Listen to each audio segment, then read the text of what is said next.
La tentation a été très insidieuse. Jésus n'en a triomphé que de justesse. On peut l'induire du cri du désespoir qu'avec le psalmiste il a laissé échapper à ses lèvres. Mon Dieu, pourquoi m'as-tu abandonné?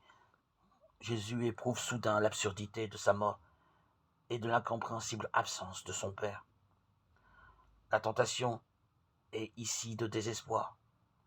Les soldats n'ont pas compris ce cri. Ils ont cru qu'il appelait Élie.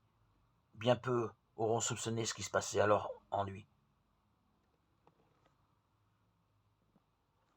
Jésus n'invoquait pas Élie. Il demandait à son propre Père pourquoi il le laissait seul. C'est la sombre question qui ne cesse de monter aux lèvres de l'humanité, après le refus du premier homme. À travers la voix de Jésus, c'était le désespoir d'Adam qui prenait la parole, ce désespoir dont Jésus portait la possibilité dans son corps d'homme et qui soudain menaçait de prendre le dessus en face de cette mort sans issue. Jésus allait-il vraiment douter de l'amour de son Père? Les évangélistes n'ont pas mis ce doute sur ses lèvres, mais nous pouvons le deviner derrière la moquerie raffinée que les grands prêtres et les scribes lui ont lancée du pied de la croix. Il met sa confiance en Dieu, que Dieu le délivre maintenant s'il se complaît en lui, car il a dit « Je suis le Fils de Dieu » Matthieu 27, 43.